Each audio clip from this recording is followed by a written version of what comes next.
देखेंगे। क्या पता नहीं क्या गिर गया, छोड़ सो कोई बात नहीं। आ जाए जैन जी, आ जाए। अभी 5 मिनट रुक जाइए। हैं 5 मिनट रुक सकते हैं प्रेस के साथियों? क्यों जैन, अरे क्या कर सकते हैं हम? अच्छा तब ठीक है। नहीं, आपका बहुत धन्यवाद कि कुछ समय हम लोग इंतजार कर सकते हैं। और ऐसी जगह कार्यक्रम हो रहा है जहां पर न जाने कितने जोड़े बने होंगे। और आप में से मुझे बताओ कितनी शादियां हुई होंगी यहाँ पे। जहां जोड़े बने हों वहां हमारा गठबंधन का कार्यक्रम होने जा रहा है। हम लोग जयंत चौधरी जी का इंतजार कर रहे हैं। जैसे ही आ जाएंगे वैसे ही हम लोग फॉर्मली अपनी प्रेस वार्ता शुरू कर देंगे।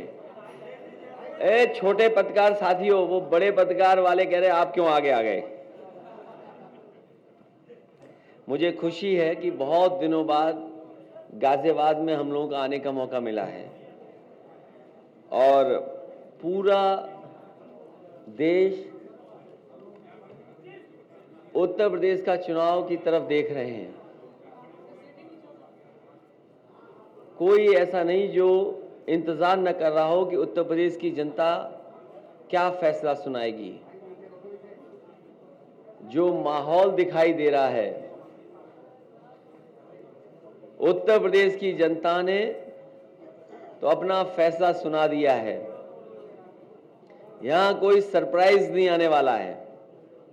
यहां की जनता ने, खासकर किसान, नौजवान, व्यापारी, हर वर्ग के लोगों ने मन बना लिया है कि समाजवादी गठबंधन के साथ जो लोग हैं उनकी सरकार बनने जा रही है।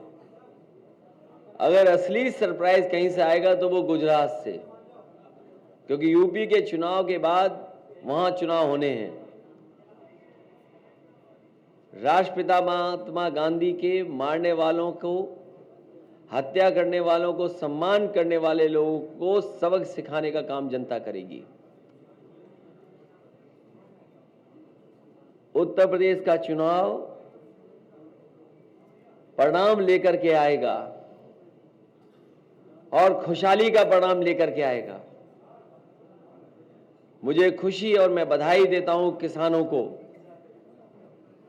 यहां के किसानों ने और पूरे देश के किसानों ने जो आवाज उठाई थी और जो आवाज उठी उससे भारतीय जनता पार्टी को झुकना पड़ा। और वही लोग जो किसानों को आतंकवादी, आने दीजिए, आने दीजिए, आने दीजिए, जो किसानों को आतंकवादी, जो किसानों को मवाली कह रहे थे और गाजीपुर बॉर्डर का आपसे अच्छा और आपने जो देखा शायद ही किसी को देखने को मौका मिला होगा। किस तरीके से गाजीपुर बॉर्डर सील किया गया, कीलें लगाई गई, बोल्डर्स लगाए गए, न जाने कितनी फायर ब्रिगेड, न जाने कितनी पुलिस, और उसके बावजूद भी किसान न गाजीपुर बॉर्डर से हटा, न टिकरी बॉर्डर से, और जहां जहां बैठा था किसान वहां बैठा रहा और इंतजार करता रहा कि कब सरकार उनकी बात मानेगी। भारतीय जनता पार्टी ने जो कानून वापस लिए हैं आज तक किसानों को नहीं समझा पाए। आखिरकार भारतीय जनता पार्टी को समझाना चाहिए कि 3 कानून लाए थे तो तीनों कानून उनके हक में कैसे थे, और जब तीनों कानून हटाए उन्होंने तो तीनों कानून किसानों के हक में क्यों नहीं थे। आखिरकार भारतीय जनता पार्टी ने किसानों को अपमानित क्यों किया। अपमानित करने का काम अगर किसी ने किया तो भारतीय जनता पार्टी ने किया। इसीलिए मैं अपने संग अन्न लेकर के चलता हूं। ये अन्न की लाल पोटली लाल टोपी और अन्न की लाल पोटली इनको सबक सिखाने का काम करेंगे। और हमने तो कहा कि अन्न संकल्प कोई भी ले सकता है, भारतीय जनता पार्टी को हराने के लिए और हटाने के लिए और इनको भगाने के लिए। अभी जयंत चौधरी जी आएंगे तब हम दोनों लोग पकड़ेंगे ना, दोनों लोग पोटली दोबारा दिखाएंगे, क्योंकि ये गैप फिल कर रहा हूं मैं आप लोगों के लिए। इसलिए जो किसानों की आय दोगुनी की बात किए थे, किसानों की आय दोगुनी नहीं हुई, न गन्ने का भुगतान हुआ और गरीबों को, किसानों को मजबूर कर दिया कि वो राशन पे अपना जीवन यापन करें। बताओ, भारतीय जनता पार्टी कहती है कि 80 करोड़ लोगों को राशन दे रहे हैं। बताइए, 80 करोड़ लोगों को गरीब बना दिया इन्होंने, किसी के घर में नौकरी रोजगार नहीं। इसलिए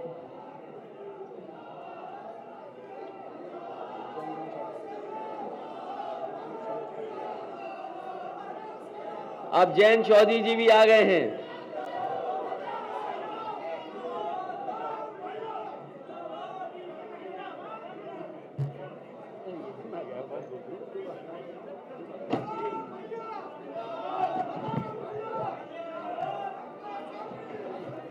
तो इसलिए मैंने शुरू कर दिया।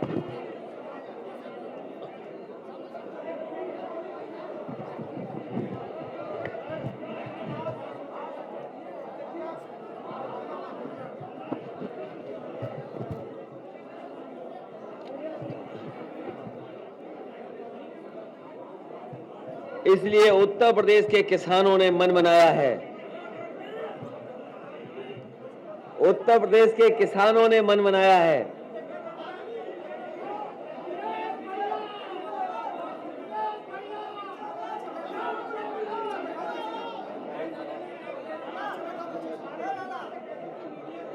ये जितने भी कार्यकर्ता हैं पीछे हो जाएं, बिल्कुल कार्यकर्ता बिल्कुल पीछे हो जाएं। ये पत्रकार के साथियों ने कहा, अपनी माताओं बहनों से भी निवेदन है,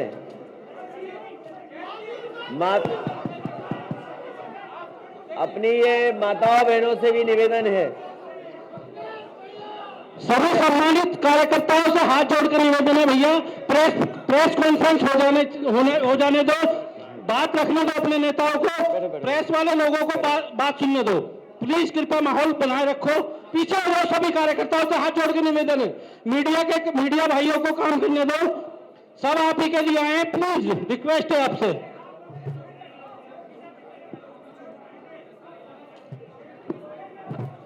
अब शुरू कर सकते हैं, हम लोग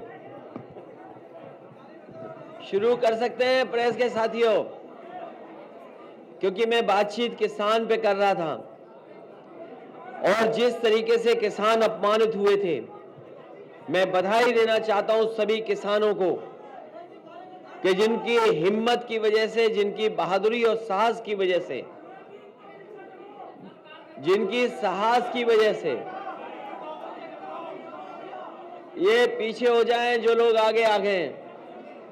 मेरा सबसे निवेदन है और अपील है कि पीछे हो जाएं जो लोग आगे आ गए हैं। ये मुश्किल इस जमाने में ये है कि मोबाइल पाने के बाद सब रिपोर्टर बन गए हैं। जितना ये कैमरे लाइव कर रहे हैं, उतने ही ये जिनके हाथ में मोबाइल है वो लाइव करना चाहते हैं। अरे भाई, तुम क्यों लाइव कर रहे हैं? तुम्हारा कौन देखेगा? तुम्हारा तो केवल तुम्हारे घर वाले, दोस्त, परिचय वाले वही देखेंगे। अगर प्रेस के साथी लाइव करेंगे तो सब लोग देखेंगे। इसलिए जो नए पत्रकार बने हैं, मोबाइल पत्रकार, उनसे हमारा निवेदन है कि थोड़ा पीछे हो जाएं। किसानों के आंदोलन ने भारतीय जनता पार्टी को झुकने के लिए मजबूर कर दिया और अंततः भारतीय जनता पार्टी को तीनों काले कानून वापस लेने पड़ गए। जो लोग दावा कर रहे हैं कि किसान खुशहाल हुआ है, वो देखो कैसे अन्नदाता का अपमान किए थे और आज उनके इतने वर्षों की नाकामी के कारण गरीबी बढ़ी है। दुनिया के जितने भी सर्वेक्षण हो रहे हैं या जो आंकड़े आ रहे हैं, हमारा देश गरीब होता चला जा रहा है। गरीबी की संख्या बढ़ रही है, और जिस तरीके से कोरोना आया और हमने आपने देखा कि मजदूर अपने घर पैदल पैदल चले गए। ये सरकार चाहती तो सबको घर पहुंचा सकती थी, लेकिन इस सरकार ने किसानों को मजबूर किया, मजदूरों को मजबूर किया। और हमने आपने देखा इसी शहर से न जाने कितने मजदूर गए होंगे जो घर अपने पहुंच गए। बहुत सारे ऐसे मजदूर थे जो अपने घर नहीं पहुंच पाए, उनकी जान चली गई एक्सीडेंट की वजह से, या हार्ट अटैक हुआ, या गंभीर बीमारी थी जिसके कारण वो घर नहीं पहुंच पाए। 90 से ज्यादा मजदूरों की जान गई उत्तर प्रदेश में, लेकिन भारतीय जनता पार्टी ने एक भी मजदूर की मदद नहीं की थी। अगर किसी ने मदद की थी तो यही समाजवादी पार्टी और आरएलडी के लोगों ने आगे आकर के मदद की, और समाजवादी पार्टी ने 90 के 90 मजदूरों को 1-1 लाख रुपया उनके घर पे पहुंचाने का काम किया। हम लोगों ने वो समय भी देखा जहां पर एक गर्भवती महिला नासिक और महाराष्ट्र से चल करके आई थी, उसके बेटी पैदा हुई, 3 घंटे वो इंतजार की और उसके बाद फिर वो पैदल पैदल अपने घर पहुंच गई। कोई सरकार ने मदद नहीं की। मैं आपको कह सकता हूं, समाजवादियों की सरकार होती तो चाहे हमें जिला अधिकारी की गाड़ी से उस मां को घर पहुंचाना पड़ता, समाजवादी लोग और समाजवादी सरकार में वो मां जिला अधिकारी की गाड़ी से वो घर पहुंचती। लेकिन इस सरकार ने गर्भवती मां को वैसे ही हाल पे छोड़ दिया, वो पैदल पैदल घर पहुंची। किसान जब आंदोलन पर बैठा, बोर्डर लगा दिए गए, कील लगा दी गई, बॉर्डर सील कर दिया गया। यही सर्दी में, गर्मी में, बरसात में इसी बॉर्डर पर बैठे रहे, लेकिन उन्होंने परवाह नहीं की। उन्हें कोई परवाह थी तो 3 काले कानून की परवाह थी कि अगर 3 काले कानून लागू हो गए तो हमारे किसानों की जमीन छीन ली जाएगी, उनको बाजार के भाव पे छोड़ दिया जाएगा। इसलिए किसानों को बधाई देता हूं। आज मुझे खुशी है, जयंत चौधरी जी हम दोनों लोग साथ हैं, किसानों की लड़ाई लड़ रहे हैं। और मैं अपने जिस इलाके में ये चुनाव है, पहले चरण में वो लोग जानते हैं और आखिरी चरण में जो चुनाव है वो लोग जानते हैं। चौधरी चरण सिंह जी ने सभी किसानों को एक कर करके एक साथ ला करके उनके आंदोलन को आगे बढ़ाने का काम किया। अगर देश में आजादी के बाद किसानों को सशक्तिकरण के लिए, किसानों को आर्थिक रूप से मजबूत बनाने के लिए, किसानों के हित के लिए, किसानों के पक्ष में फैसले लेने के लिए, गांव की खुशहाली के लिए अगर देश में सबसे आगे कोई आया तो वो चौधरी चरण सिंह जी थे।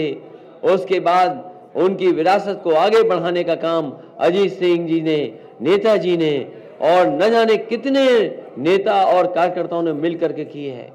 ये चुनाव जहां किसान, गरीब, मजदूर का है, वहीं मैंने पिछले मुजफ्फरनगर में कहा कि जयंत चौधरी जी और यहां पर जितने लोग किसानों की लड़ाई लड़ रहे हैं, उन्हें चौधरी चरण सिंह की विरासत को भी बचाने का और उस विरासत को आगे बढ़ाने का भी ये चुनाव है।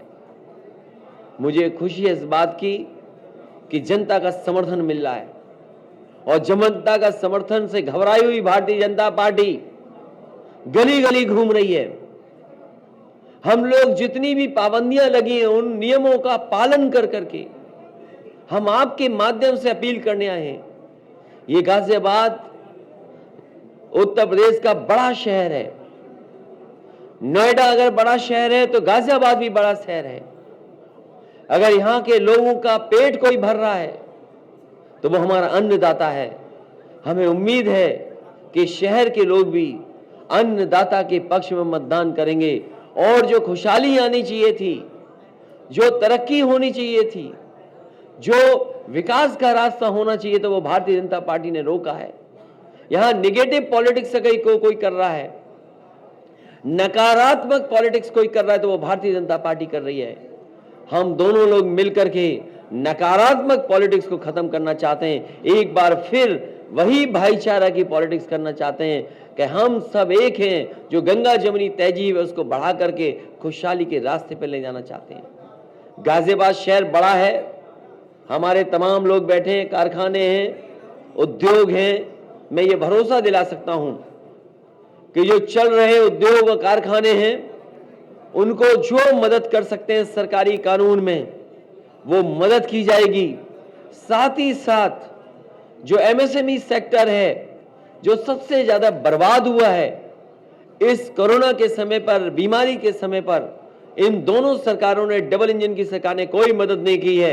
अगर हमें अलग से पैकेज ला करके एमएसएमई सेक्टर को अगर सुधारना पड़ेगा तो उसको भी आगे बढ़ाने का काम समाजवादी और आरएलडी की सरकार में होगा।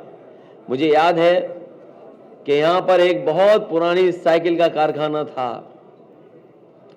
बंद होने की कगार पर जब आंदोलन कर रहे थे तो समाजवादी लोग पहुंचे थे। मैं तो कहूंगा कि हालांकि वो प्राइवेट सेक्टर का है कारखाना, बहुत पुराना कारखाना है, समाजवादी सरकार बनने पर साइकिल के कारखाने को पुनः जिंदा करने का काम कोई करेगा तो समाजवादी लोग करेंगे। और इसलिए करेंगे क्योंकि हमारा विशेष लगाव है साइकिल से। जिस पार्टी का चुनाव चिन्ह साइकिल हो तो वो साइकिल के कारखाने को शुरू करने के लिए अगर कोई बड़ा पैकेज भी देना पड़ेगा तो देने का काम करेंगे, क्योंकि साइकिल के कारखाने से न जाने कितने और छोटे छोटे कारखाने जुड़े हैं और उन कारखानों में न जाने कितने लोग हैं जिन्हें मजदूरी मिल रही है, काम मिल रहा है, रोजगार मिल रहा है। हमारा स्वार्थ, हमारा लालच ये है कि हम लोगों को रोजगार और नौकरी दे दें। अगर रोजगार और नौकरी के लिए हमें कोई बड़ा पैकेज भी देना पड़ेगा तो समाजवादी सरकार पीछे नहीं हटेगी, ऐसे कारखाने उद्योग को सहयोग करने का काम करेंगे। क्योंकि मैं पोटली लेके चलता हूं, एक लाल वाली, मैंने पहले दिखा दी थी, लेकिन मैंने ये कहा था कि हम और जयंत चौधरी जी जब दोनों आएंगे तो हमारे दोनों के हाथ में पोटली होगी। ये अन्न संकल्प के लिए हम पोटली लेके चलते हैं। यही अन्न है जो हमें और आपको जिंदा रखता है।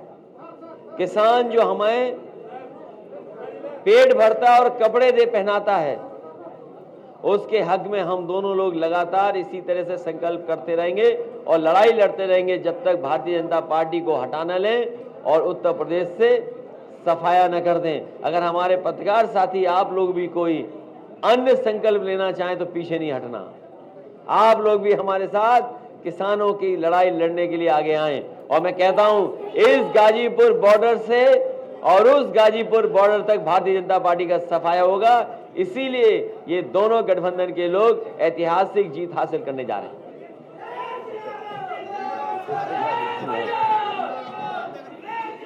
ये हमारे बहुत सारे खोड़ा कॉलोनी के लोगों को लेकर के, ये खोड़ा को कौन नहीं जानता।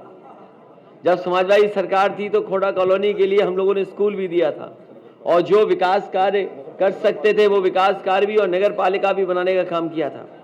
अगर खोड़ा कॉलोनी को लिए विशेष कार्य भी करने पड़े, जिसमें अस्पताल बनाना हो, डिग्री कॉलेज देना हो और अगर घर घर पानी पहुंचाने का काम करना पड़े, बताओ खोड़ा जैसी जगह जहां उत्तर प्रदेश और बिहार के बड़े पैमाने पर लोग रहते हैं, आसपास के लोग तो रहते ही हैं, लेकिन यूपी बिहार के भी लोग बड़ी संख्या में आकर के रह रहे हैं। अगर उन्हें हम अच्छा पानी नहीं दे सकते हो, इलाज नहीं दे सकते तो हम लोग कैसे करेंगे। वहीं सभी बात मेट्रो को रुके कार्य चालू करना, और मेट्रो के कार्य तो मेट्रो तो समाजवादियों से ज्यादा किसी ने बना ही नहीं है।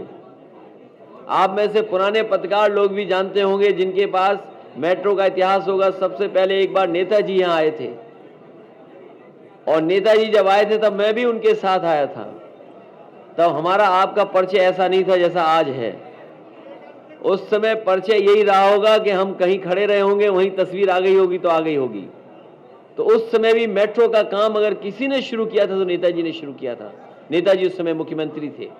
तो मेट्रो का काम हो और शहर की जो सुविधाएं हैं कि ट्रैफिक ठीक तरीके से चले, पर्यावरण को लेकर के बहुत चिंतित लोग रहते हैं और कूड़े से लेकर के तमाम गंदगी को लेकर के, और कम से कम साफ सुथरे इलाके ऐसे हों जहां पर लोग निकल करके घूम सकें, और कम से कम गाजियाबाद दिल्ली को टक्कर दे अपनी सफाई में, और दिल्ली को दिखाए कि हाँ गाजियाबाद में भी ऐसे बड़े बड़े काम हो सकते हैं। समाजवादी सरकार बनेगी तो अगर शहर को अच्छा बनाने के लिए, साफ सुथरा बनाने के लिए अगर कोई विशेष कार्य करना पड़ेगा तो किया जाएगा। वहीं मोदी नगर में, क्योंकि बड़ी पैमाने पर वहाँ मजदूर किसान इलाज के लिए आते हैं, अगर अस्पताल के साथ साथ विशेष ट्रॉमा सेंटर भी देना पड़ेगा तो समाजवादी सरकार में और एलडी मिलकर के दोनों ट्रॉमा सेंटर देने का काम करेंगे। साहिबाबाद में भी इलाज की सुविधा देंगे, क्योंकि इधर जब से कोरोना आया है लोगों ने महसूस किया है कि इलाज कितनी जरूरी है, और इलाज वो भी सरकारी व्यवस्था अच्छी हो, क्योंकि प्राइवेट में लोगों के साथ कई बार बहुत ज्यादा इलाज का खर्चा हो जाता है। इस कोरोना के समय पर लोगों ने अपने अकाउंट के पैसे निकाल लिए। मुझे याद है एक अखबार का मैंने खबर पढ़ी थी, 1 महीने के अंदर कानपुर जैसे शहर ने कई 100 करोड़ लोगों ने अपने सेविंग से पैसा निकाला था। और अगर हमारे पत्रकार साथी यहाँ का आंकड़ा निकालेंगे, आप गाजियाबाद का आंकड़ा अगर निकालेंगे, कोरोना के समय पर लोगों ने सेविंग से कितना पैसा निकाला होगा, तो कम से कम 2 या 3 महीने में 1000 करोड़ से ज्यादा पैसा निकाला होगा। तो सोचो, सेविंग का पैसा लोगों ने निकाल करके अपने परिवार के लोगों का इलाज और मदद करने का काम किया था। उस समय जब सबसे ज्यादा सरकार की जरूरत थी, तब सरकार ने गरीबों को, आम लोगों को अनाज छोड़ने का अगर किसी ने काम किया था तो भारतीय जनता पार्टी ने। इसलिए मैं इस मौके पर समाजवादी पार्टी और आरएलडी के जितने भी प्रत्याशी हैं उनके पक्ष में मैं आपके माध्यम से निवेदन और अपील करने आया हूं कि गाजियाबाद और आसपास की जनता इन सभी साथियों की मदद करे। जो लोग हमारे साथ बैठे हैं वो तो हैं ही। धौलाना से असलम चौधरी जो समाजवादी पार्टी और आरएलडी के प्रत्याशी हैं, मोदी नगर से पंडित सुदेश शर्मा आरएलडी और समाजवादी पार्टी के गठबंधन के प्रत्याशी हैं, गाजियाबाद में समाजवादी पार्टी और आरएलडी के विशाल वर्मा जी प्रत्याशी हैं, साहिबाबाद से पंडित अमरपाल शर्मा जी समाजवादी पार्टी और आरएलडी के प्रत्याशी हैं, मुरादनगर में पंडित सुरेंद्र कुमार मुन्नी आरएलडी और समाजवादी पार्टी के प्रत्याशी हैं, वहीं लोनी में मदन भैया आरएलडी और समाजवादी पार्टी के गठबंधन के प्रत्याशी हैं। मुझे उम्मीद है कि आपके माध्यम से जनता इनकी मदद करेगी, क्योंकि चुनाव आयोग की जो पाबंदियां हैं वो बड़ी बड़ी रैलियां नहीं हो पा रही हैं। अगर बड़ी बड़ी रैलियां हो रही होती तो कार्यक्रम दूसरे तरीके से होते। आज आप ही हमारे वो लोग हैं जो संदेश पहुंचा सकते हैं, आपके माध्यम से ही हम लोग घर घर पहुंच सकते हैं। इसलिए हमें उम्मीद है कि आप लोग भी हमारी मदद करना, जिससे भारतीय जनता पार्टी जैसी तानाशाही सरकार को हम उत्तर प्रदेश से हटा सकें। मैं जयंत चौधरी जी से कहूंगा कि वो अपनी बात रखें।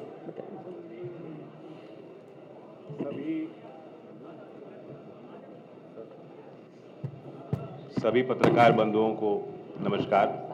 समाजवादी पार्टी के राष्ट्रीय अध्यक्ष अखिलेश यादव जी, सभी हमारे दोनों पार्टियों के वरिष्ठ नेतागण और उम्मीदवार जो गठबंधन के चेहरा हैं, जो इस क्षेत्र में बहुत उम्मीद के साथ मतदाताओं तक अपनी बात पहुंचा रहे हैं और आपका आशीर्वाद चाहते हैं। अखिलेश जी ने काफ़ी बात कही और बिल्कुल शुरुआत उन्होंने किसानों से की। मैं आप सबके माध्यम से देश तक ये संदेश देना चाहता हूं। आज 29 जनवरी है और जो बीती रात है 28 जनवरी की रात, जो 1 साल पहले यहीं से कुछ दूर गाजीपुर बॉर्डर पे जो कुछ भी किसानों ने देखा और सहन किया, वह उनका अपमान नहीं था। वे देश में, गांवों में रहने वाले, खेत खलियान में मेहनत कर रहे हर एक किसान और मजदूर का अपमान था। हमें उस अहंकार को चूर करना है और वो पीड़ा, वह दर्द आज भी जिंदा है। कानून वापस हुए हैं, लेकिन जिस तरीके से लखीमपुर में किसानों को कुचला और जो तैयारी 28 जनवरी की शाम को सरकार और सरकारी गुंडों ने कर रखी थी, यहीं लोनी के भारतीय जनता पार्टी के विधायक की जो मंशा थी, कोई भी किसान बिरादरी से आने वाला व्यक्ति उस बात को भुला नहीं पाया। और उस उन क्षणों में जो भावुकता थी किसान नेताओं की, जो भावुकता थी स्वर्गीय चौधरी अजीत सिंह जी की, और जिस तरह से उन्होंने किसान आंदोलन के प्रति अपना समर्थन जाहिर किया और हम सबको आशीर्वाद दिया, वह ताकत और हिम्मत उन्होंने दी कि किसानों तुम अकेले नहीं हो, तुम न्याय की आवाज हो, तुम्हारी आवाज मैं बुलंद करूंगा। उनके वो बोल हमारे देश के राजनीतिक इतिहास में, किसान आंदोलन के इतिहास में स्वर्ण अक्षरों से लिखे जाएंगे। और इसलिए ये चुनाव, ये फैसला मतदाताओं को करना है। एक तरफ वो सरकार है जो किसानों को दबाना चाहती है, जहां कोई सुनवाई नहीं होती, जहां कोई वादा पूरा नहीं होता। युवाओं को तय करना है, एक तरफ वो लोग हैं जो आपको पीटते हैं, लाठी चलाते हैं, नौकरी से आपको वंचित रखते हैं, और दूसरी तरफ अखिलेश जी का विजन है, आरएलडी और समाजवादी पार्टी का प्रयास है। हमें मुकाबला झूठ से करना है, अफवाह फैलाने वाले लोगों से करना है, नफरत फैलाने वाले लोगों से करना है। जिन्ना की बात, औरंगजेब की बात, इन बातों से उत्तर प्रदेश की जनता से का कोई लेना देना नहीं है। हम नौकरी और विकास की भाषा बोलने वाले लोग हैं, पढ़े लिखे लोग हैं, तरक्की चाहते हैं, तरक्की की भाषा बोलेंगे। और जैसा अखिलेश जी ने कहा, गाजियाबाद तो इतना बड़ा अर्बन सेंटर है, यहां लोग रोजगार की उम्मीद लेकर आते हैं, अपने परिवारों के पालन पोषण के लिए भरपूर प्रयास करते हैं। यहां की जो आधारिक संरचना होनी चाहिए, जब हमारी विजन वाली सरकार बनेगी, तब गाजियाबाद की उम्मीदों पर हम लोग बहुत गंभीर रूप से काम करेंगे। योगी जी ने कहा कि गड्ढा मुक्त सड़कें, गाजियाबाद के आप सबसे पॉश कॉलोनी में चले जाएंगे, मेन रोड पे चले जाएंगे तो आपको गड्ढे मिलेंगे, गड्ढे मिलेंगे। आपकी गाड़ी की पूरी जो है क्वालिटी कंट्रोल टेस्ट 100 मीटर की यात्रा में हो जाता है। तो हमारी घोषणाएं सच्ची होंगी, गड्ढा मुक्त सड़कें देनी है, झूठ मुक्त सरकार देनी है। मैं आप सबके माध्यम से प्रार्थना करता हूं कि इन्हीं बातों को लेकर आप लोग हमारे पक्ष में मतदान करें। समाजवादी पार्टी और राष्ट्रीय लोकदल के सभी उम्मीदवार आपके सामने हैं, और फिर मौका दें अखिलेश जी को कि वह जो उनके उत्तर प्रदेश को आगे ले जाने वाली जो सोच है, वह उसको पूरा अमला जमला पहनाएं और जमीन तक उस सोच को पहुंचाएं। धन्यवाद। नहीं, अभी दो महत्वपूर्ण चीजें कहते फिर बोल लेना दो तीन, क्योंकि लगातार समाजवादी पार्टी घोषणा पत्र आने से पहले कुछ बातें जनता के बीच में रखना चाहती है। जिस कड़ी में सबसे पहले समाजवादी पार्टी ने तय किया था कि 300 यूनिट की फ्री घरेलू बिजली होगी, किसानों को सिंचाई मुफ्त होगी, लैपटॉप डिस्ट्रीब्यूशन होगा पहले की तरह, और वहीं ये भी फैसला लिया था कि पुरानी पेंशन बहाल होगी। पुरानी पेंशन को लेकर के बहुत सारे संगठन, सरकारी कर्मचारी हमेशा इस बात को कहते रहे, उनकी मांग रही है कि पुरानी पेंशन बहाल हो। समाजवादी पार्टी ने और आरएलडी ने और गठबंधन और समाजवादी पार्टी ने माना है कि सरकार बनने पर पुरानी पेंशन बहाल होगी। उसी कड़ी में समाजवादी कैंटीन एवं किराना स्टोर स्थापित किए जाएंगे, जहां गरीब श्रमिकों, राजगीरों, बेघरों को सब्सिडाइज दरों पर राशन एवं अन्य जरूरी वस्तुएं मिल सकेंगी। और ये बात मैं इसलिए कह रहा हूं कि डॉक्टर राम मनोहर लोहिया ने एक सिद्धांत दिया था कि अगर महंगाई से लड़ना है तो दाम बांधो नीति लागू करनी पड़ेगी। अगर दाम बांधो नीति हम लागू कर पाएंगे तो बहुत सारे गरीब और जो रोजगार पर निर्भर करते हैं उन्हें हम सब्सिडाइज या दाम बंधी हुई चीजों को उपलब्ध करा पाएंगे। इन कैंटीनों में 10 रुपए में समाजवादी थाली की व्यवस्था की जाएगी। इस योजना का लक्ष्य है राज्य से भूख की समस्या को मिटाना। पहले कुछ जगह पर शुरू हुई थी, जिस योजना को बंद किया भारतीय जनता पार्टी ने। 20 रुपए की थाली थी, खाना था, जिसमें मजदूरों को खाना उपलब्ध कराया था। इस बार समाजवादी कैंटीन होगी इस कैंटीन में 10 रुपए में समाजवादी थाली उपलब्ध होगी और पौष्टिक आहार होगा। इसके साथ साथ क्योंकि शहर में बड़े पैमाने पर लोग आते हैं काम के लिए और रोजगार के लिए, इसलिए समाजवादी पार्टी ये मानती है कि जिस तरीके से मनरेगा की तर्ज पर मनरेगा की तरह अर्बन एम्प्लॉयमेंट गारंटी एक्ट को भी लाने का काम करेंगे, जिससे बहुत सारे नौजवान जो शहर में आते हैं उन्हें रोजगार और नौकरी दिला सकें। वहीं साहिबाबाद में क्योंकि बड़ी जगह सरकारी अस्पताल हो और सरकारी डिग्री कॉलेज हो, साथ साथ समय के हिसाब से जो पढ़ाई हो जिसमें ट्रेनिंग उपलब्ध हो और नौकरी रोजगार मिल सके, उस दिशा में काम करेंगे। मैं समझता हूं जैन जी से आपने कोई सवाल पूछा था। एक मिनट, एक चुनावी व्यवस्था को लेकर मैं कहना चाहता हूं कि क्योंकि कोरोना काल है, हमें सबको उम्मीद है और सरकार और चुनाव आयोग की मतलब इसमें तैयारी भी है कि पोस्टल बैलेट के माध्यम से काफी वोट मतदाता अपना मत प्रयोग करेंगे। इसमें मतदाताओं को भी सतर्क रहने की जरूरत है। जो सरकारी कर्मचारी हैं, जो पुलिसकर्मी हैं, जिनकी पोस्टल बैलेट से वोट डलनी है, मैं उनको कहना चाहता हूं कि ये एक फॉर्म है ऑनलाइन, इसको आप डाउनलोड करके, बैलेट फॉर्म है, इस पे अपनी वोट दर्ज कराएं। वोट का अधिकार है, उनका मत अधिकार है, कोई भी किसी दबाव में उनको आने की जरूरत नहीं। कोई उनके सीनियर अधिकारी दबाव बनाने की कोशिश करते हैं, ये उनका संविधान ने उनको अधिकार दिया। तो इस वोट को इसके लिए सतर्क रहें, सुरक्षित रखें और सुनिश्चित करें कि उनकी वोट पड़ी कि नहीं। दूसरी बात, नियम यह है कि मतदान के तारीख से पहले घर घर ये जो फॉर्म उनको मिल जाना चाहिए। अगर नहीं दिया जा रहा तो ऑनलाइन वो उसको ले सकते हैं।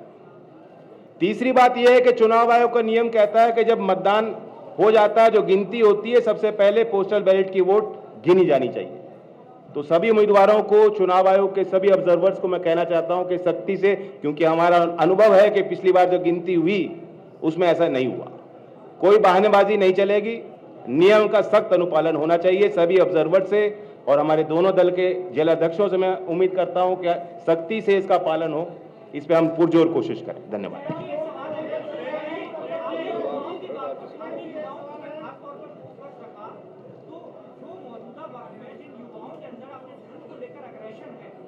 आपकी सरकार आने के बाद उनकी ऊर्जा को किस तरह से इस्तेमाल सही जगह पर किया जाए, आप कैसे सुनिश्चित करेंगे और क्या कदम उठाएंगे? बहुत अच्छा सवाल आपने किया और ये शायद हमारे सरकार के लिए और सभी सरकारों के लिए सबसे बड़ा सवाल और चुनौती है। सबसे पहले तो कोई वादकारी जाता है, सरकार से कुछ मांग होती है, सामाजिक जन आंदोलन होते हैं, तो हमारी सरकार उन लोगों के साथ ऐसे क्रूरता के साथ व्यवहार नहीं करेगी। पुलिस की लाठी, पुलिस की वर्दी जनता को सुरक्षित रखने के लिए है, ना कि राजधानी में शिक्षक आते हैं, युवा आते हैं, भर्ती को लेकर कोई सवाल करता है तो उन पर लाठी चलाई जाए। ऐसी लाठियां हमारे राज्य में नहीं चली जाएंगी।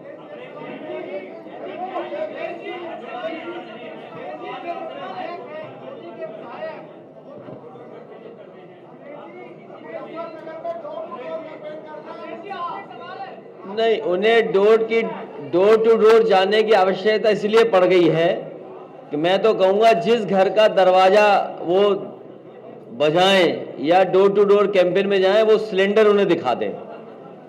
वो जो लाल रंग का सिलेंडर है वो दिखा दें, क्योंकि पोटली पे अन्न संकल्प तो लेंगे नहीं वो, तो कम से कम उन्हें लाल सिलेंडर जरूर दिखाएं कि जिस समय वो सरकार में आए थे उस समय एक सिलेंडर भरवाने की कीमत क्या थी और आज क्या कीमत है।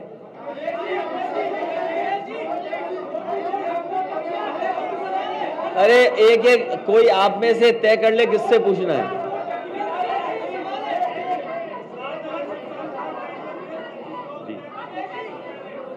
ये पहली बार ऐसा हुआ है कि लोग शमशान से घर पहुंचे।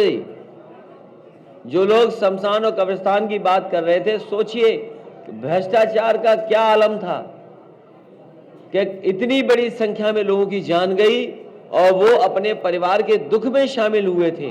और सोचिए घर परिवार में कितना दुख बड़ा पहुंचा होगा। और मुझे नहीं लगता कि जिन्होंने इस तरह का काम किया होगा, घटिया काम, उनके खिलाफ कोई कार्रवाई भी हुई हो।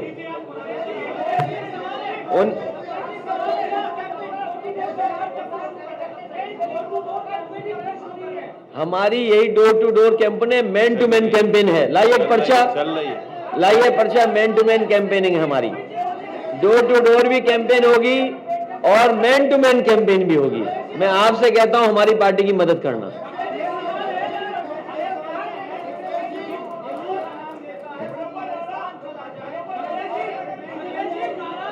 एक एक करके पूछो भाई,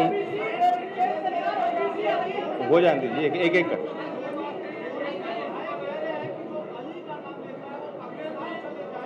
ये कौन पुरानी बातें कह रहे हो आप? लोनी का विधायक, लोनी का विधायक है। अरे भाई, जो देखिए ऐसा है ऐसा है, आप सब जागरूक लोग हैं। जैसे ही समाजवादी पार्टी ने पुरानी पेंशन को बहाल करने के लिए कहा, आप सोचो मुख्यमंत्री जी को क्या याद आया? अब्बा जान।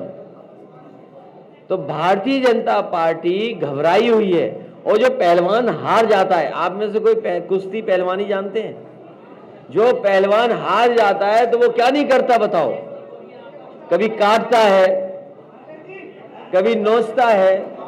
तो ये लोग पहलवान वो लोग हैं जो हार चुके हैं, जनता ने हराया इनको, किसान हरा रहा है इनको।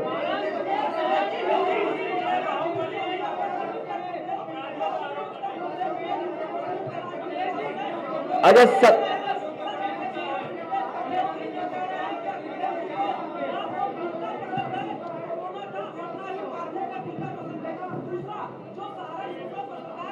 हमें ये लाल पोटली पसंद है, उनसे कहिएगा, हमारे जो योगी मुख्यमंत्री जी हैं, आज मैं उनका एक स्टेटमेंट सुन रहा था, भगवान की कोई जाति नहीं होती है, भगवान सबके हैं।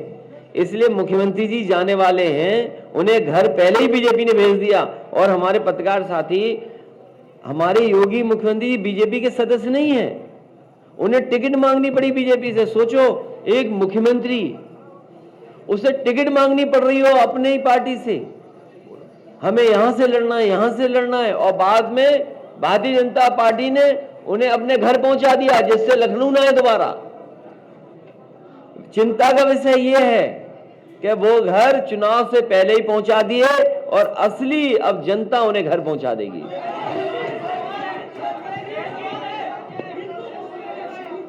इस बार ये भाईचारा का चुनाव है और हम लोगों ने नारा भी दिया है, भाईचारा जिंदाबाद, भाईचारा जिंदाबाद। और किसान एकता का नया नारा है। अरे रुक जाओ भाई, नारा तो बता लें दो। अरे रुक जाओ,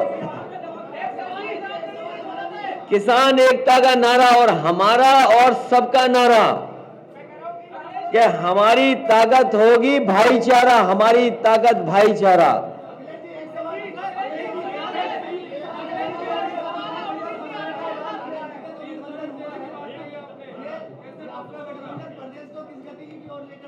कौन? हमारा गठबंधन का। ये गठबंधन इतनी रफ्तार से प्रदेश को विकास की तरफ ले जाएगा जिसकी आप कल्पना नहीं कर सकते। और मैं कह सकता हूं, ये हमारे साथी ने जो विकास का पूछा, यहां जितने गाजियाबाद के लोग हैं वो जानते होंगे कि सिंगल पियर पर 6 लेन रोड अगर कहीं देश में सबसे बड़ी बनी है तो वो आपके गाजियाबाद में बनी है। आप बंबई दिखाइए, कलकत्ता दिखाइए, दिल्ली आपने देखा है, चेन्नई दिखाइए, बेंगलोर दिखाइए, हैदराबाद दिखाइए, अगर सबसे बड़ी सड़क सिंगल पियर पे, एक खंबे पर 6 लेन अगर कहीं बनी है देश की तो वो आपके गाजियाबाद में बनी थी। और इतने कम समय में कोई नहीं बना सकता था जो समाजवादियों ने बना करके दिखाई।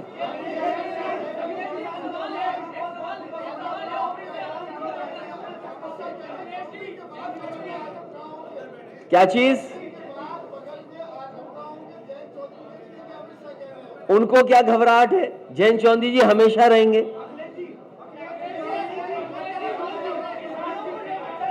किसान की बात किसने? SKM। तो हमें खुशी है कि किसान अगर किसी तरीके से भारतीय जनता पार्टी को घेर रहे हैं, हम उनके साथ हैं। किसान का कोई भी संगठन जो किसान की आवाज उठा रहा है, किसान के हित में बात कर रहा है और अन्याय के खिलाफ लड़ रहा है, तो हम उसके साथ हैं।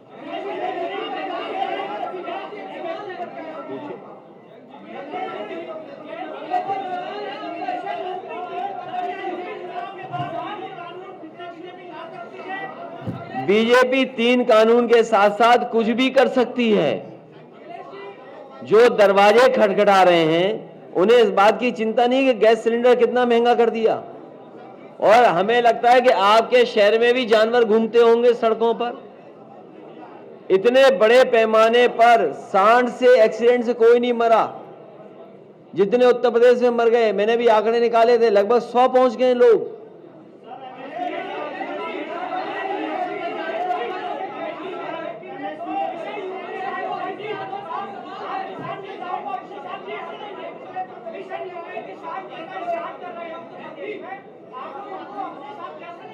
मिशन यूपी की नहीं, आपका ये बहुत अच्छी बात आप कह रहे हैं कि अगर किसान उत्तर प्रदेश में आ रहे हो, किसान संगठन, तो भारतीय जनता पार्टी को सबक सिखाने आ रहे होंगे। नहीं, हमें वो कोई विधानसभा तो लड़ नहीं रहे। अरे भाई रुक जाओ, वो जितने भी किसान संगठन आ रहे हैं अंतोगतवा भारतीय जनता पार्टी से दुखी हैं। किसान के पक्ष में, किसान की भावना को समझते हुए किसानों के सामने जो संकट आने वाला है, आप बताइए यहाँ जितने लोग हैं, आप टीवी पे प्रचार देखते हैं, हम लोग देख लेते हैं प्रचार, और प्रचार को देख करके हम लोग वहां से तेल खरीद लेते हैं खाने वाला, जो रिफाइंड ऑयल खरीद लेते हैं हम लोग। हमारे सरसों का तेल ज्यादा स्वस्थ है।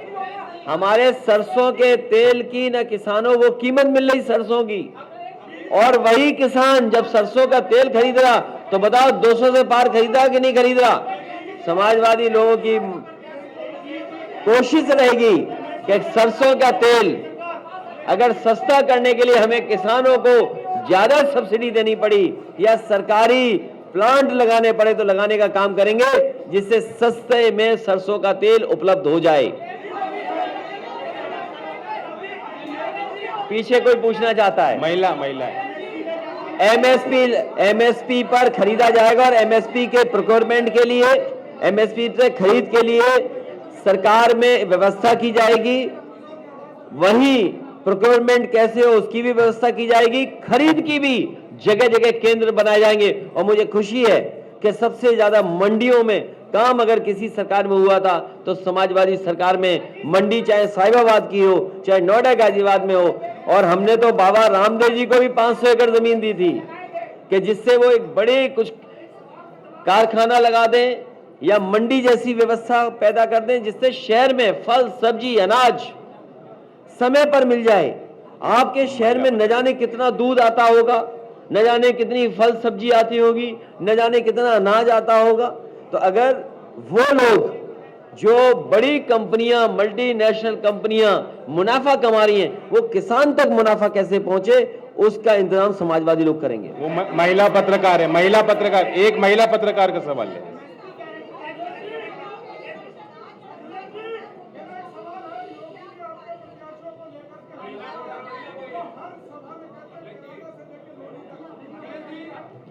इस बार समाजवादी पार्टी और आरएलडी का नारा है भाईचारा नारा है। इस बार किसानों का नारा है ताकत हमारी भाईचारा है। इसलिए इनके नफरत के कोई मुद्दे नहीं चलने वाले। नफरत में अपनी माताएं, बहनें और खासकर महिलाएं जो भागीदारी लोकतंत्र में बराबर चाहती हैं, समाजवादी पार्टी ने हमेशा महिलाएं और अपनी बहनों के लिए, उनके स्वास्थ्य के, उनकी सुरक्षा को लेकर के और वो सशक्तिकरण की दिशा में अगर हमें कोई काम करना पड़ा है तो किया है, चाहे वो सुरक्षा को लेकर के जिसकी सुप्रीम कोर्ट ने भी एप्रिसिएशन किया था 1090। वहीं बड़े पैमाने पे जो हमारी बहनें थीं, उनको लैपटॉप मिला था। गरीब महिलाएं थीं, उन्हें समाजवादी पेंशन से जोड़ा था।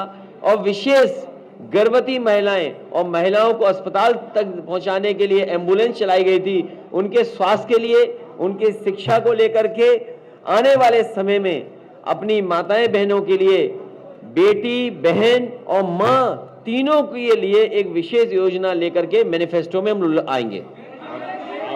न्यूट्रिशन मिशन भी, हाँ, न्यूट्रिशन मिशन।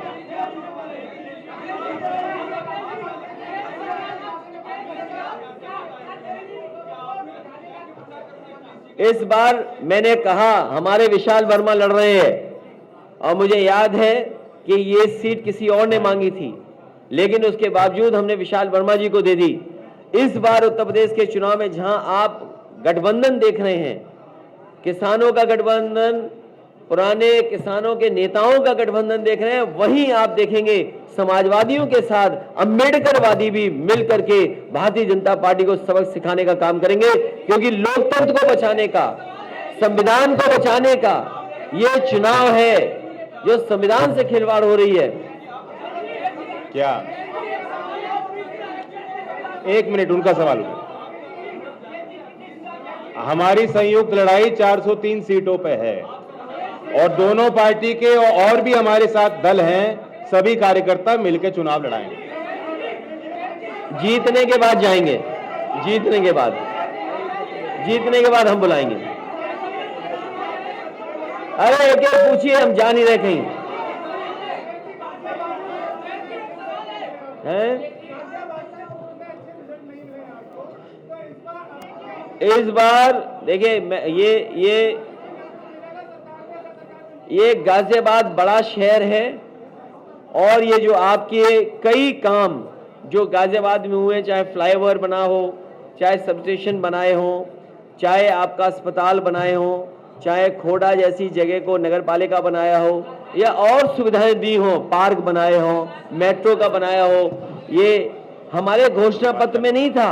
इसीलिए मैंने कहा कि ये शहर बड़े शहरों में है, इस शहर को अच्छा बनाना और आज के हिसाब से शहरों में सुविधाएं देना, क्योंकि जहां अथॉरिटी है वहीं बड़ा शहर भी है, उद्योग कारखाने हैं। मैंने शुरू में कहा आपसे कि यहाँ पर एक बहुत पुरानी साइकिल की फैक्ट्री चलती थी जो बंद हो गई।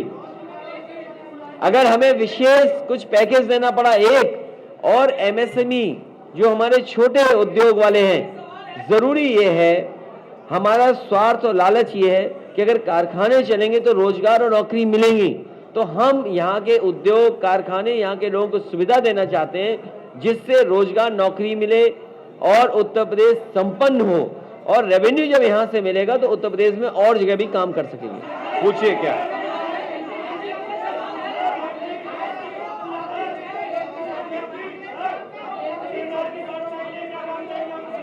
जो आपके पास सुझाव वो कर देंगे, और डायल 100 वाली जो गाड़ियां हैं 2 विशेष पत्रकारों के लिए चलवा देंगे। क्या कह रहे हैं? एक मिनट, क्या कह रहे हैं? ऐसे तो कुछ नहीं सुनाई देगा।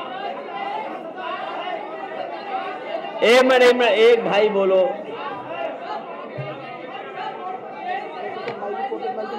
माइक उन्हें दे दो। अरे जो आपकी सुविधा के लिए, एक मिनट, आपकी सुविधा के लिए माइक दे रहे, लेकिन एक ही लोग बोलना और दूसरे को दे देना। 15 दिन का भुगतान एक ही रखना।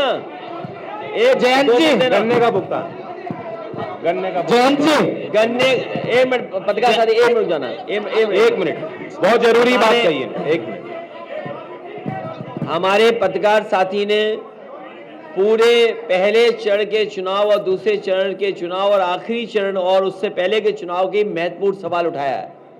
अक्सर सरकारें ये कहती हैं कि उन किसानों का समय पर भुगतान होगा।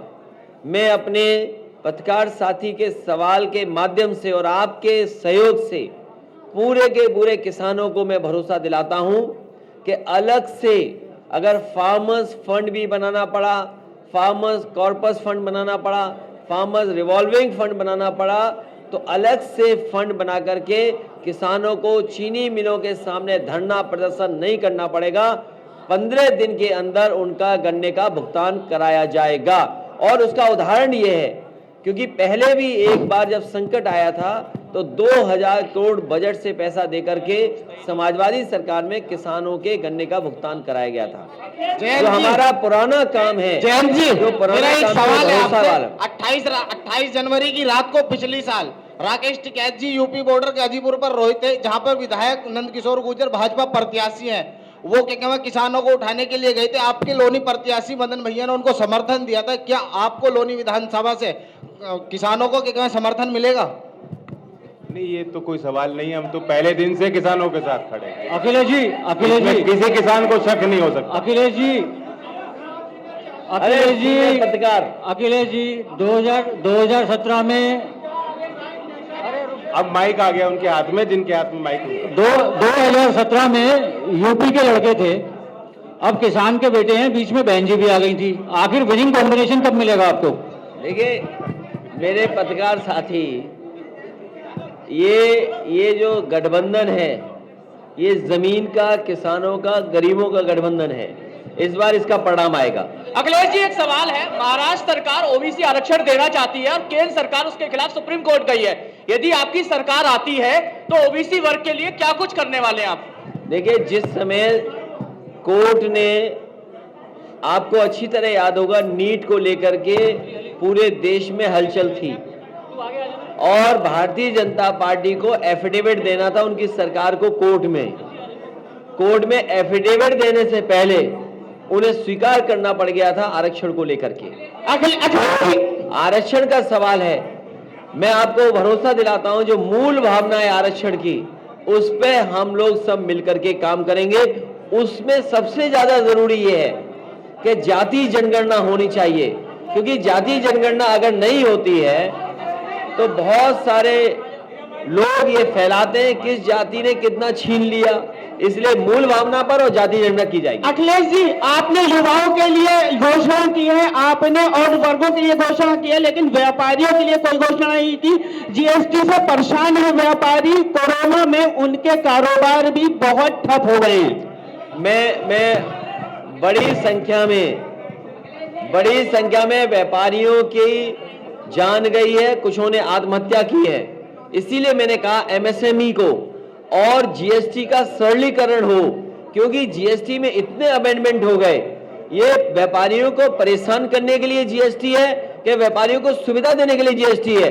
इसलिए मैं अपने पत्रकार साथी के माध्यम से कहना चाहता हूं कि समाजवादी सरकार बनेगी तो जीएसटी में क्या आसान तरीके से सरलीकरण हो, हमारे व्यापारी को उसमें उलझना ना पड़े, उलझा न रहे, वैसी व्यवस्था करने का काम होगा। अखिलेश जी, मेरा सवाल आपसे ये है, बीजेपी अगर सत्ता में आएगी तो पलायन करना पड़ेगा, मुनव्वर राणा ने कहा है, इस पर आप क्या प्रतिक्रिया देंगे? थोड़ा पास ले जाओ मुंह। अगर बीजेपी सत्ता में आती है तो पलायन करना पड़ेगा, मुनव्वर राणा ने कहा है, इसको लेकर क्या अरे कहेंगे? भारतीय जनता पार्टी का पलायन होने वाला है, राजनीतिक पलायन। इस बार किसान नौजवान तैयार हैं इनको हटाने के लिए। अखिलेश जी, इधर सामने, अखिलेश जी। एक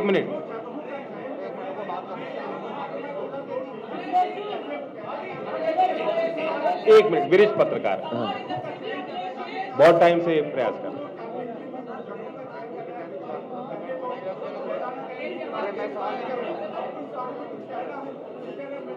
हम लोग पहले मुजफ्फरनगर गए, शुरुआत नहीं देखिए, किसानों की तरफ। ये समाजवादी पार्टी और आरएलडी हम दोनों ने मिलकर के सबसे पहले मुजफ्फरनगर से शुरू किया कार्यक्रम, और इसलिए किया कि वो गन्ने का क्षेत्र है, वहां के किसान समय समय पर आंदोलन करते हैं। आज सबसे ज्यादा दुखी अगर कोई है तो किसान है। सोचिए कितनी मेहनत करता है, और उसके बाद जब गन्ना तैयार हो जाए तो कीमत नहीं मिल रही। महंगाई की सबसे ज्यादा मार किसान पर है, ये खाद नहीं दे पाए, कीटनाशक दवाइयां नहीं दे पाए, आज बिजली का बिल कितना आ रहा है, जो कमाई हो रही है। और सोचिए आप सबके अकाउंट हैं, आप सब लोग बैंक में जाते होंगे, आप सोचिए कितना फिक्स डिपॉजिट पे इंटरेस्ट था, आज क्या पहुंच गया। जब लागत बढ़ जाएगी, लागत बढ़ेगी और कमाई नहीं होगी, अगर कमाई आधी हो जाए और महंगाई दोगुनी हो जाए तो बताओ किसान कैसे खुशहाल होगा। इसलिए किसान इस बार महंगाई के खिलाफ खड़ा है और अपनी कमाई को बढ़ाने के लिए नीतियां और कार्यक्रम चाहता है। अखिलेश जी, ये सवाल है मुजफ्फरनगर से अमित। अरे ऐसे तो हमारे सुन ही नहीं पाएंगे। अखिलेश जी, एक सवाल है, मुजफ्फरनगर में अभी, अरे माइक दिया, माइक भी नहीं चल रहा। माइक कहाँ है? मुजफ्फरनगर में अमित शाह घूम रहे हैं और ये कह रहे हैं कि जात पात और दंगे की राजनीति करती है गठबंधन, जात पात और दंगे की राजनीति करती है। अरे वो कुछ नहीं जानते हैं। देखिए मैंने आपसे क्या कहा, एक बार एक इंपॉर्टेंट बात सुन लीजिए। देखिए, एक मेरा मेरा आपसे यही कहना है, उत्तर प्रदेश की जनता ने, उत्तर प्रदेश के किसान, उत्तर प्रदेश के नौजवानों ने मन बना लिया। उत्तर प्रदेश में कोई सरप्राइज आने वाला नहीं है। यहाँ पर मन बना लिया है कि सरकार बनने वाली है। लोग कहते थे कि देयर इज नो अल्टरनेटिव, यही तो एक कहते थे कि देयर इज नो अल्टरनेटिव, पर there is a definitely alternative. हम बैठे हैं दोनों लोग। अखिलेश जी, अखिलेश जी, अखिलेश जी, इधर अखिलेश जी, बीजेपी का कहना है कि भयमुक्त माहौल सपा देगी, लेकिन सबसे ज्यादा दागी नेताओं को टिकट। इतना तो लोकसभा में हंगामा नहीं होता भाई। अच्छा, इतना तो लोकसभा में हंगामा नहीं होता भाई। अखिलेश जी, अखिलेश जी इधर, महिला सुरक्षा अखिलेश जी, अखिलेश जी, आपका कहना है कि भयमुक्त माहौल हम देंगे, लेकिन सबसे ज्यादा दागी नेताओं को टिकट देने वाली सपा सरकार बननी है। कौन पूछ रहा है? इधर आप पूछिए, पूछिए। आपका कहना है कि हम भयमुक्त माहौल देंगे, लेकिन सबसे ज्यादा दागी नेताओं को आप टिकट दे रहे हैं, इस पर क्या कहना है? अरे भाई, ऐसा नहीं। अरे भाई, तुम पढ़ तो लेते। अभी तक जो भारतीय जनता पार्टी ने सूची जारी की है, उसमें 82 लोग ऐसे हैं जिन पर आपराधिक मुकदमे हैं। समाजवादी पार्टी और आरएलडी के आप बता दो, एक आध गलती से आ गया होगा, और वो भी वैसे आया है जिन पर मुकदमे लगाए सरकार ने। और दूसरा बताओ, मुख्यमंत्री उप मुख्यमंत्री दोनों पे कितने मुकदमे थे? पुरानी बातें भूल जाओ, बताइए।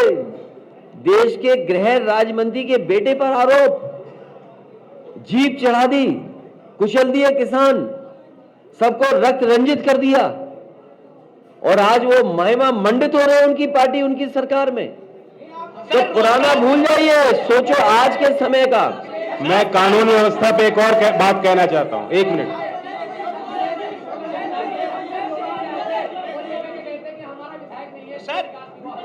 कौन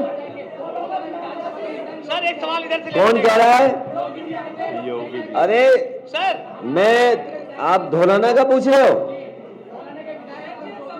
मैं आपको भरोसा दिलाता हूं, चाहे धौलाना हो, साहिबाबाद हो, मोदी नगर हो या गाजियाबाद, और जितनी भी विधानसभा हैं, इनको विकास की गति देने का काम समाजवादी और आरएलडी की सरकार में होगा। सर रोजगार एक बड़ा मुद्दा है। मुरादनगर जोड़ करके। सर रोजगार एक बड़ा मुद्दा है। 21 लाख लोगों को लेकर के आईटी सेक्टर में एक रोड मैप आपने दिया है। आगे आने वाले दिनों में बाकी लोगों के लिए क्या रोड मैप है? रोजगार पूरा बोल दीजिए। थोड़ा पास लगा के बोलो यार।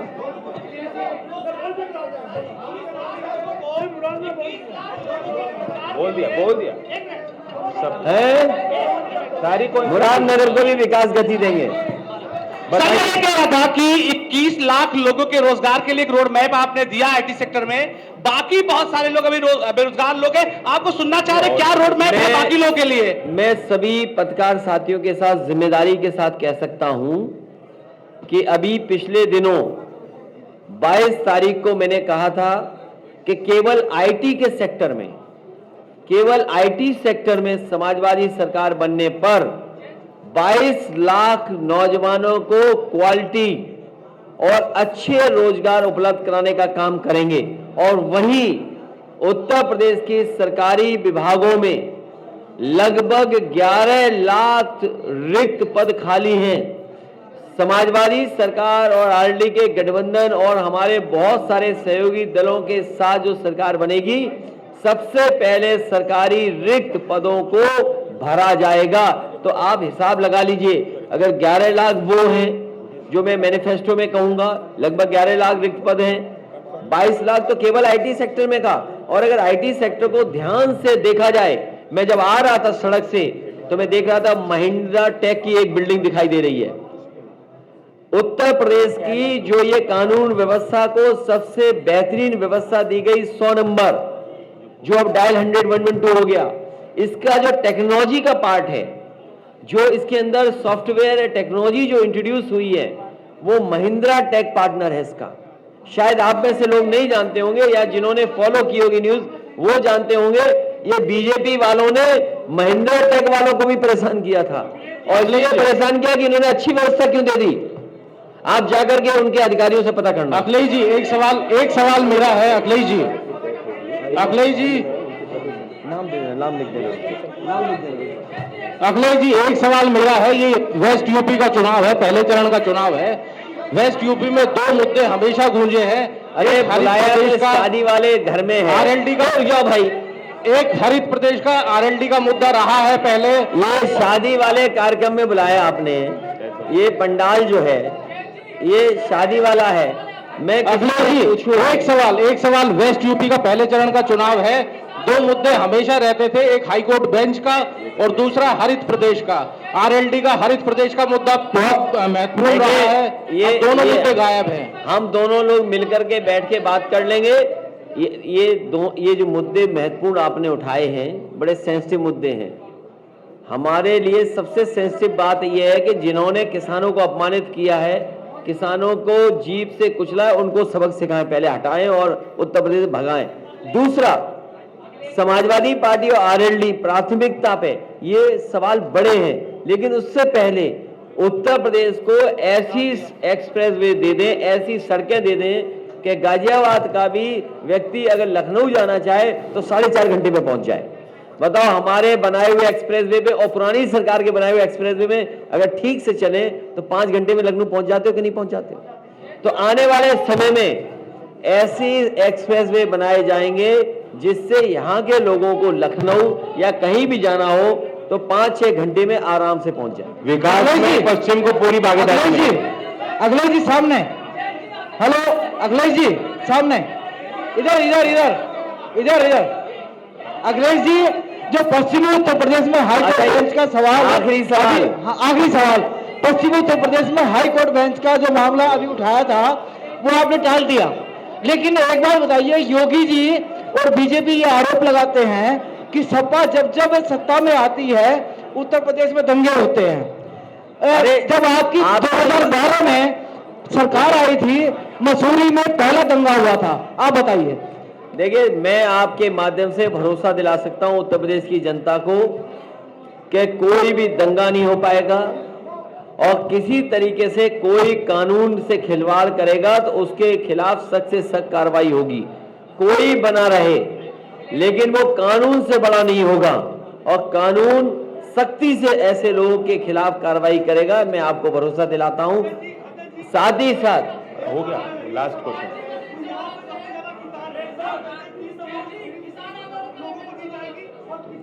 किसान की बात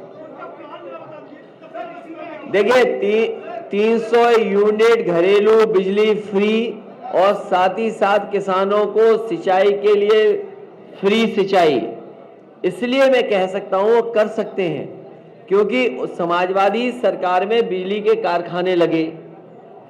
भाजपा ने अभी तक एक भी कारखाना नहीं लगाया। बीजेपी वाले कभी कभी कहते हैं कि चांद की रात पसंद है। जैन जी, तो बीजेपी वाले जैन चौधरी जी, मेरा आपसे आखिरी सवाल है, आपका आखिरी सवाल मेरा आपसे आखिरी सवाल है। जैन जी स्पेशली जैन जी पूछिए। मेरा सवाल है, राष्ट्रीय लोकदल में दलित चेहरे, नाम मैं यहां नहीं लेना चाहूंगा, एक कांग्रेस छोड़ के आए, दूसरा LIC से आए, एक ने इगलास से टिकट मांगा, एक ने हापुड़ से सुरक्षित सीट से टिकट मांगा, लेकिन आपकी पार्टी ने दोनों दलित लोगों को कहीं से भी टिकट नहीं दिया, ऐसा क्यों? अरे लो, ये क्या लेकिन औरों को दिया। ये क्या बैठे, देखो खड़े होकर सुनाओ, उधर दिखाओ, देख नहीं पा रहे ना तुम? हमने बहुत आरएलडी और समाजवादी की बात है। मैं समाजवादी की बात, इगलास, मैं लोकदल की सीट की बात कर रहा हूं, एक मिनट, मैं लोकदल की सीट की बात कर रहा हूं। हाँ, तो और इगलास की। अरे यार, अरे इगलास में जो लड़ रहे हैं वो अरे पत्रकार भाई, हाँ, नहीं, अरे पत्रकार भाई, ये मत पूछो। हापुड़ से गजराज जी हैं। बड़ी लड़ाई ये है कि समाजवादियों के साथ इस बार अम्बेडकरवादी जी भी मिलकर के भारतीय जनता पार्टी जो बाबा साहब का बनाया हुआ संविधान को खत्म करना चाहती है, ये बाबा साहब का बनाया हुआ संविधान को उड़ा देंगे, इसलिए समाजवादी और अम्बेडकरवादी साथ मिलकर के हराएंगे।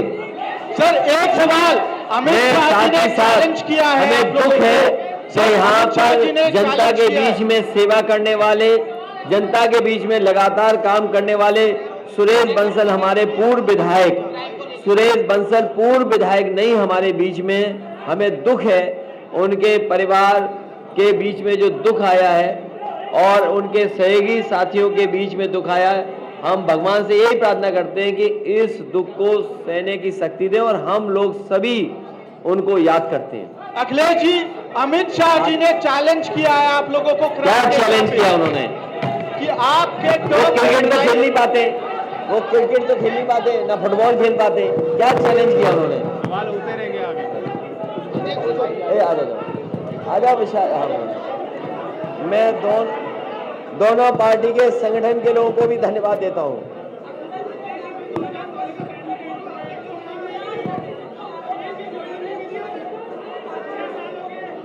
योगी जी कुछ जानते नहीं है, योगी जी कुछ जानते नहीं है। योगी जी उत्तर प्रदेश का चुनाव खुशहाली का चुनाव है। इस बार नफरत फैलाने वाले लोग, खाई पैदा करने वाले लोग, निगेटिव पॉलिटिक्स करने वालों का सफाया होगा। क्या सभी पत्रकार साथियों से मेरा अनुरोध है